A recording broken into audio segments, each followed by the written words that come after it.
here with the incredible styler Yasmine against the backdrop of Platinum Hills in Cape Town. I'm here representing accidentalmysteries.com and Dean Channel. And let me just say, I'm a little bit starstruck, so excuse me if I overlook. Yasmine, as most of you already know, is an acclaimed author of both Reclaim Your Heart and Love and Happiness. I'm busy reading Reclaim Your Heart at the moment. She's a motivational speaker, a mom, a journalist, a poet, a lecturer, and the list most certainly does not stop there. Welcome, Yasmine. Assalamu alaikum. It's so lovely to have you here. It's lovely to be here. Yasmine, the interview is going to be a little bit different. I have questions here from some of your fans, but in between I'm going to throw in some fun curveballs so that we can connect with you on a different view. I hope that's okay with you. Hopefully it'll be okay. Firstly, how would you describe your life in a phone life? Film time.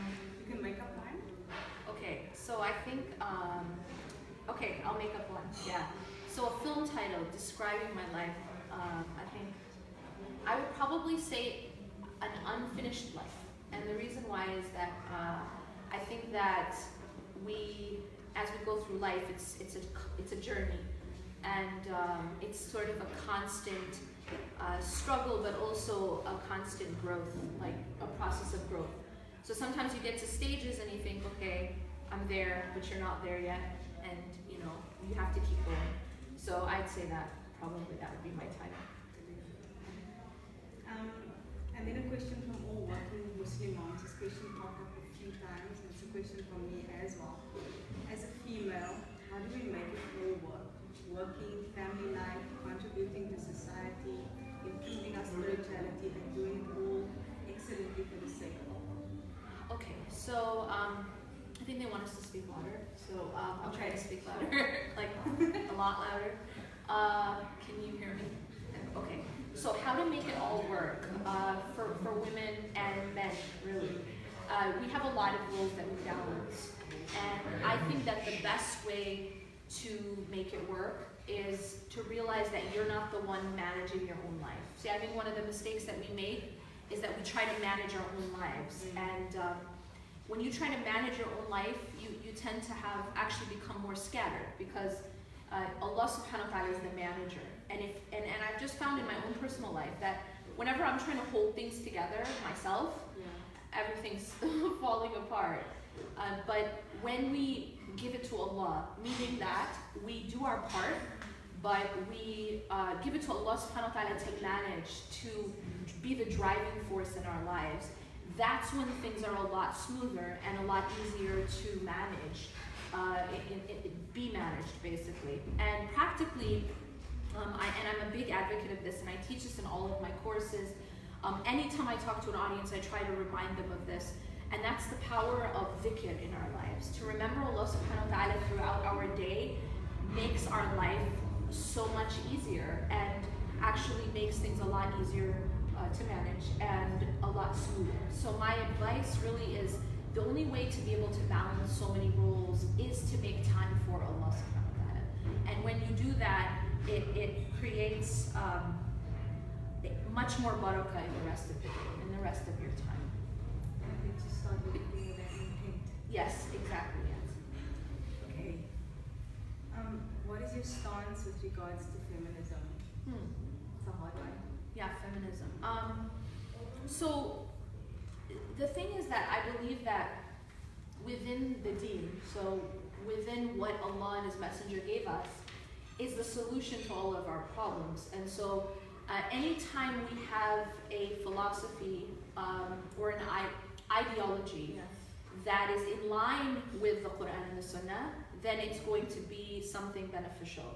It's going to be something that's going to push humanity forward.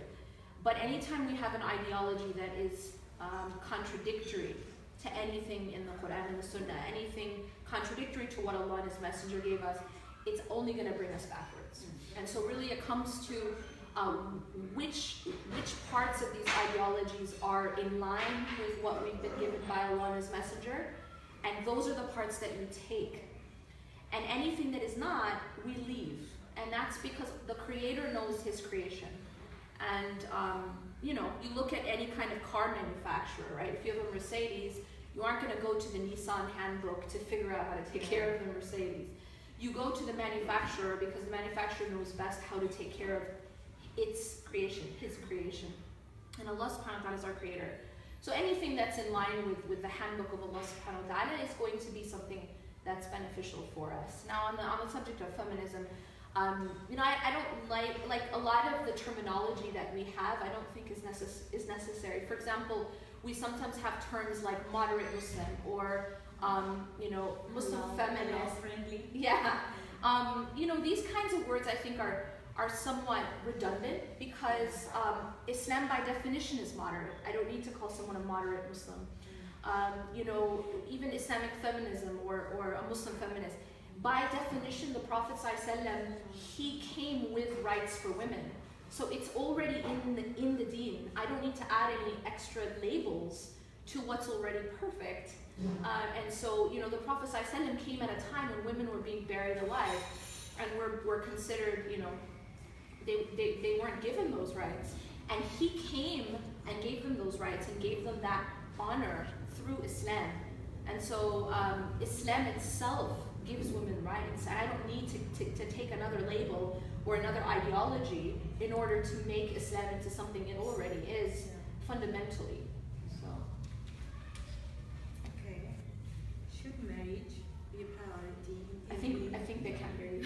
Sorry.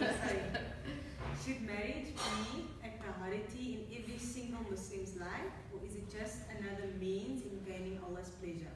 This, of course, could be done in other ways. Okay. So marriage, as all acts of worship, are a means to get to Allah subhanahu wa ta'ala. They are not an end, it is not an end in and of itself. However, it is a means that is part of the sunnah, meaning that the Prophet ﷺ encouraged us to get married. He described marriage as half of our deen. And the reason for that isn't because we are necessarily incomplete without it, but it's because it's such a powerful means. It's such a powerful road to Allah subhanahu wa ta'ala and tool to get to Allah subhanahu wa ta'ala. When you're in a healthy marriage, it helps you towards reaching Allah subhanahu wa ta'ala. And it's just a very, it's one of the most, you know, it's because of how effective it is in helping you get to Allah subhanahu wa ta'ala, it's referred to as, you know, fulfilling half of your deen. So it's definitely something that's part of the sunnah, it's something that's encouraged. But again, it is a means, meaning that it isn't the end. If a person is not married or is no longer married, it doesn't mean that they are deficient in terms of, you know, being a slave to Allah subhanahu wa ta'ala. They can definitely get to Allah subhanahu wa ta'ala in other ways. However, marriage is one of those very, very powerful and beautiful ways to get to Allah subhanahu wa ta'ala. Okay, this is a fun one. Okay. You are a new addition to the crayon box. What color would you be and why? It's really weird. I've just been asked what color crayon I would be. Okay. Gosh, I don't know. Well, I would hope that I could be something like green because they say that green is supposed to be something that brings serenity, and that's why, like, when you have a show like this, you're in the green room because it's supposed to calm you. So I don't know if this is actually what I am, but what I seek to do is to try to help people find peace and find serenity in their lives. And even when people are going through difficulty, my goal is to be able to help people, myself included, find peace within even their storms. So I would hope it would be green, I guess. Beautiful. Those are Prophet Sallallahu Yes. favorite color. Yes. Any advice for those struggling with anxiety? So, gosh, anxiety. The thing about anxiety is sometimes we tend to have certain patterns of thinking and behavior that makes our anxiety worse.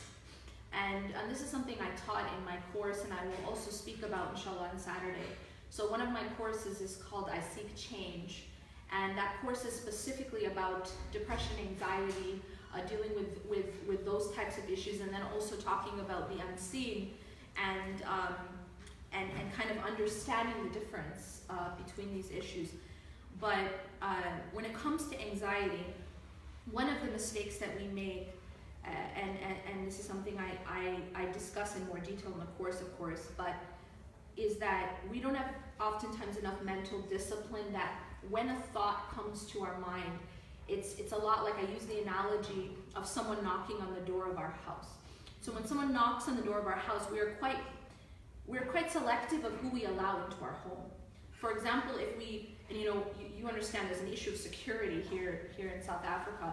If you see someone knocking on the door of your home, and this person is someone you don't know and they're carrying a lot of weapons, you're probably not going to let them in, right? Because you know that person's probably there to do harm. That's what happens with negative thoughts. Whether those thoughts are, and negative thoughts come in many forms. Sometimes they're, fears. Sometimes it's really negative self-talk. We have a lot of negative self-talk that we allow. And I think what happens is that when we see that there's a negative thought, unfortunately, we're too open about allowing that in. See, our mind and our heart are a sanctuary, and we have to guard our mind and our heart like we would guard our home. We can't allow negative thoughts to live and breed, and we allow this person in with all these weapons, and we allow them to stay for dinner, we feed them, stay for the night, have some more biryani, you know what I mean? And I think we just have to be more guarded when it comes to our negative thoughts, that we don't give a place for them to grow and fester in our hearts and our mind. And my best advice for anxiety or for fears specifically is when there's a thought that knocks on the door of your mind or your heart, that's a fear that you have, rather than indulging the fear, the best thing that we can do is to make dua about the thing that we're afraid of. So first thing is that you make dua about your fear and ask Allah to protect you from that which you're afraid of. And then the second thing is you ask yourself, is there an action that I can take, that in regards to this fear? And if there is, and of course it's halal and it's a good idea, then you take that action. And if there isn't, then you continue to make dua. But once you've done that, it isn't beneficial to continue to just ruminate about the fear. Rather, it's best if we use that fear to make dua and to take action. And then we don't allow that fear to just grow. Because what happens is our fears then, they start to grow legs and arms, and actually we feed our fears, yes, absolutely, and roots. So what we're doing is we're actually feeding our fears through indulging them in our thoughts. What I got from reading your book, Reclaim Your Heart, as someone that suffered from anxiety and depression myself, was that besides feeding our fears, we get attached. We get attached to dunya, we get attached to people, we get attached to things, status. And if you lessen the attachment and become attached to the Creator, it relieves your anxiety. Absolutely, absolutely. One other thing about anxiety is tawakkul, is that when we can put our trust in Allah subhanahu wa ta'ala, it significantly helps with feelings of anxiety.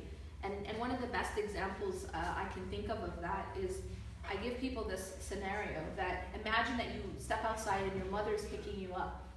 And what happens is your mother starts driving and you ask, where are we going? And your mother says, you'll see, don't worry about it. At that point, there's no one who would call the police and say, out of panic. Yeah. Why? Because you trust your mother. So when we trust Allah subhanahu wa ta'ala who's driving our lives, it significantly reduces our panic and our fears. So the more that we can trust Allah subhanahu wa ta'ala, the easier it is to relax and to not have as much anxiety. Another funny one. What is the funniest thing that has happened to you recently? Something that made you laugh from your tummy? My kids do that every day. Alhamdulillah, I'm traveling with them, and we have some friends that are with us, and like one of my friends, she's just like, never a dull moment. So that's actually very true. I think that I guess they have strong personalities and they each have their own kind of will. So I think they got that from their mother, and alhamdulillah, they're definitely never a dull moment. So Then, what do you think are possible solutions to problems Muslims face in the modern world? It's a heavy one. it's a big one. It's a big one.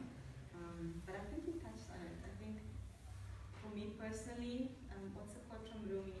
Yesterday I was clever and I wanted to change the world. Today I am wise and I want to change myself.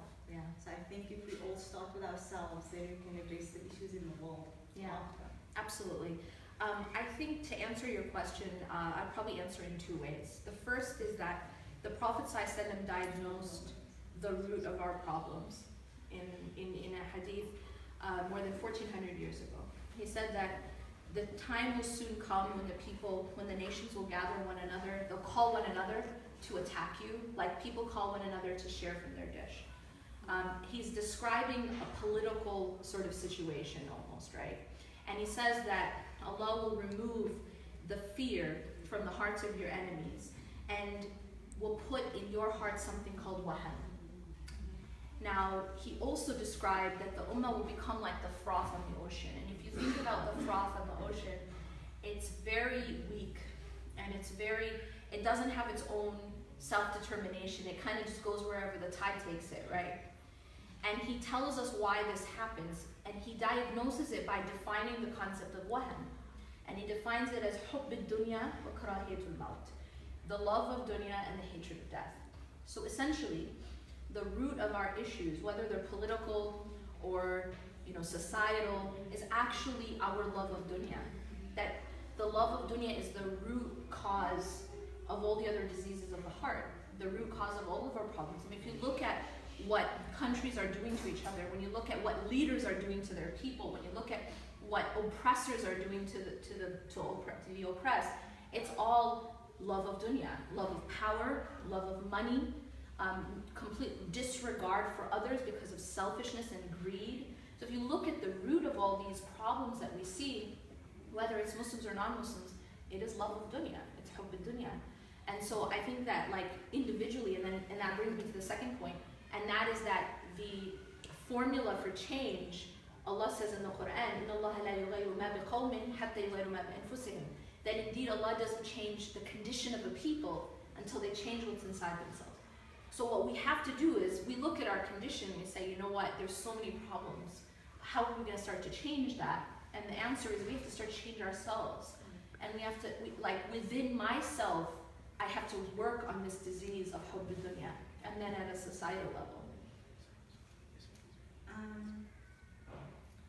Firstly, the question is what inspired you to become an Ustada, and did anyone in particular play a role in you making the decision to become who you are today? But first clarify for me, what does Ustada mean? Okay, so Ustada just means teacher. I definitely don't allow anyone to call me a sheikha because I'm not. But basically all I am is a teacher. And a teacher, why am I a teacher? How did I become a teacher? I think it's sort of something natural within me ever since I was young. And that's because, probably because I like to share. When I would go to my sister and I would tell her some realization that I had. And usually I just made it up, but I would be like, guess what? And she would be like, what? And I'd say, guess. And she'd have to literally guess, out of the blue. And I would make her guess a few times, and then I would tell her this realization. And she'd be like, how do you know? And I'd say, my mind told me. But basically, ever since I was little, even if I didn't know what I was talking about, but I liked to share. And so I think as I grew up, and I started to realize things through my own life, I went through experiences that taught me a lot about different things.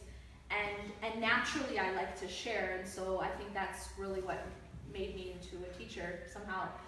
It wasn't like a plan that I had. I think it was just me going through life and then talking about it as I went through it, and specifically writing about it.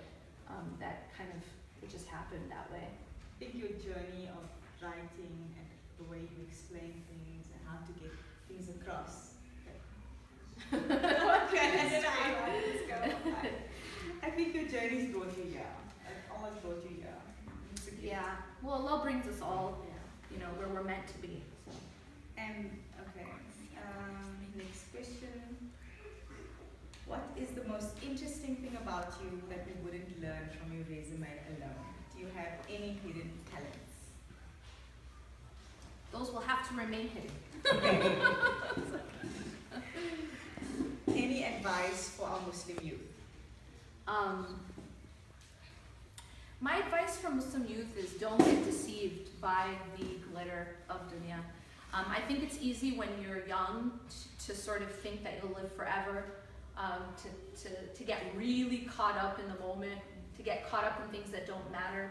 I think we live in a world right now where there's so much obsession over things like appearances. Social media has made the way we look, the way we dress, the way we appear of utmost importance. I think I would say to youth that these things don't really matter at the end of the day, and to really try to see through the hologram and the filters, and to try to look at what really matters in life, and not to get distracted by all of the distractions really that are all around us right now, and more so in the world that we're living in today, because there's just, social media has really created a new world, a world where everybody is on display all the time, right? Every time we eat, the world has to see a picture of what we're eating before we can eat it. If we get married, everyone has to know about it in real time. If we got engaged, if we have a baby, it's like everything in our life is constantly on stage. We don't just do things anymore. We don't just travel with our families, but everyone has to see photos of where you are with your family. You have to check in. You know, it's a huge invasion of privacy, but it's also, it's just we're living in a world where just everything is on a stage. And so just to kind of resist that urge to get caught up in it, and to really look at what matters in life, and to focus on that. Don't seek affirmation from the outside. Exactly. Seek it from Allah. That's exactly true. Exactly. This one's from me personally. You touched on it a little bit. The quote by Edmund Burke. Am I loud enough? The quote by Edmund Burke haunts me daily. He says, "All that is necessary for the triumph of evil is that good men do nothing." Given the changing face of the modern world, the liberal world, free society, we're raising kids in this world. With matters such as transgender, asexualization, the decline of morals and values, where anything goes in society, with social media becoming a platform where haram is paraded, and it's accepted and it's cool, even by Muslims. Are we good men doing nothing? Are we back in the age of Sodom and Gomorrah, mixed with the age of idolatry, where we idolize pop figures? And are we allowing evil to triumph? That's a big question. I think one of the biggest problems that we're facing, and if we could resist this one problem, I think a lot of other problems could be prevented. And that is the problem of desensitization. So you've mentioned a couple issues.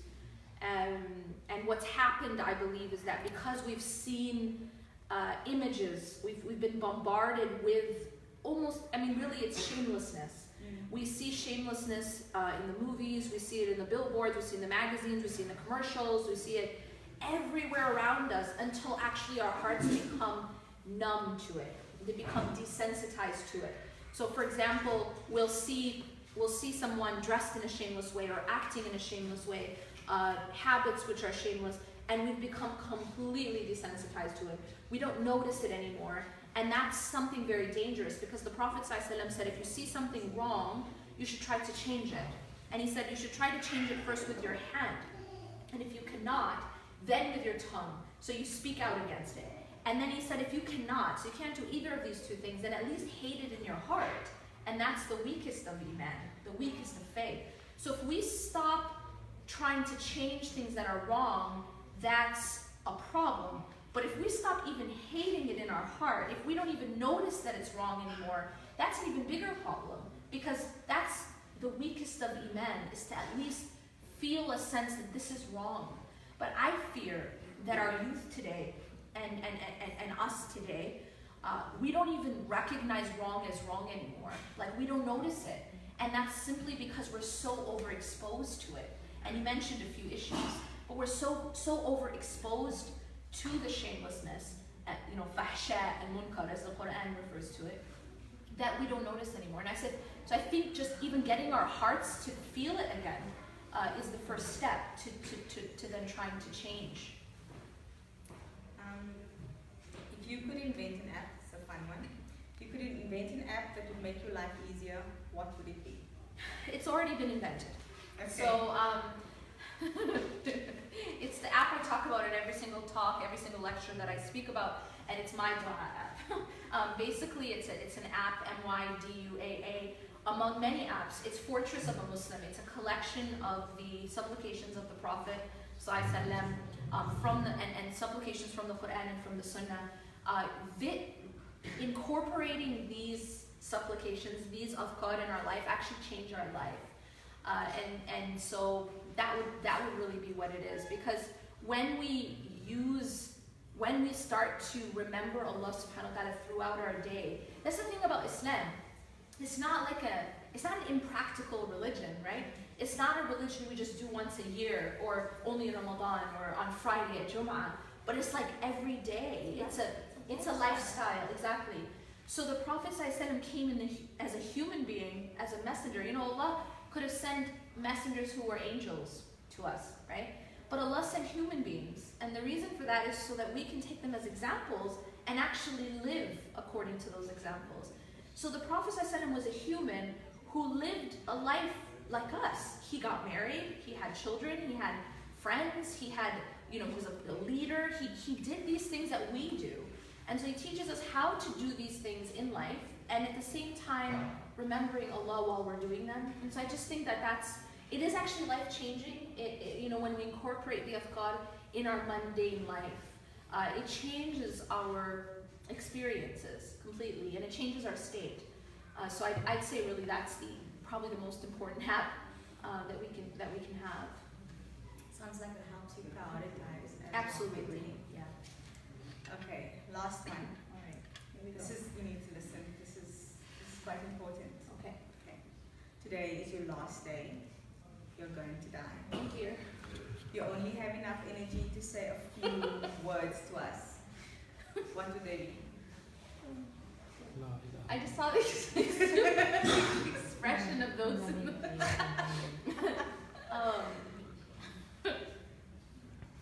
Okay, so today's my last day, and okay. Just a few words. So I'm giving advice because I'm going to die. Okay. It's your last word. Okay. Honestly, my advice. It's not my advice, but it's the advice of Allah subhanahu wa ta'ala. He tells us in the Quran, يَا أَيُّهَا الَّذِينَ آمَنُوا اتَّقُوا اللَّهَ وَلْتَنْظُرْ نَفْسٌ مَا قَدَّمَتْ لِغَدٍ وَاتَّقُوا اللَّهَ. So in this ayah, Allah subhanahu wa ta'ala addresses the believers, and He says, "O you who have believed, fear Allah. Have taqwa." Taqwa is this consciousness of Allah subhanahu wa ta'ala in everything that we do. اتَّقُوا اللَّهَ وَلْتَنْظُرْ نَفْسٌ مَا قَدَّمَتْ لِغَدٍ. And let every person look to what they've put forward for tomorrow. See, I think we live in a society where we're very worried about what we're doing in 24 hours or what we're doing tonight. But Allah here is reminding us to look at what we've planned for the tomorrow, capital T, the hereafter. And let everyone look forward or plan, know, and look at what they've put forward for tomorrow. I think that, like, as a traveler myself, I travel a lot, right? And it's like, if I know that I have a flight coming up in a week, but I'm not ready for it. Or if I have a flight tomorrow and I haven't packed, right? So that means that I'm going to go there empty-handed. I'm not going to be prepared. If I'm moving into a house and I haven't furnished it, I'm going to get there and it's going to be an empty house. Some of us, see, every single person is headed towards that home. Everyone is. We're all headed towards the hereafter. But some of us have prepared for it and some of us haven't. But that doesn't change the fact that we're going there. Like, it's a certainty. And so really what Allah is telling us is that we should prepare for it. Just like when we're going to move, we prepare by furnishing that home. And when we're going to fly, we prepare by packing. When we're going to travel, we have our stuff. And so Allah subhanahu wa ta'ala is reminding us to prepare for what we're going to, put forward for tomorrow. And so that when we get to that home, it's not empty. And worst of all, I mean, there are some people who are burning that house down, and we ask Allah subhanahu wa ta'ala to furnish the home of the hereafter and to allow us to prepare for that, because every single person is going there, and it's just foolishness to not prepare it. And then Allah reminds us again to have taqwa and to have consciousness of Allah subhanahu wa ta'ala.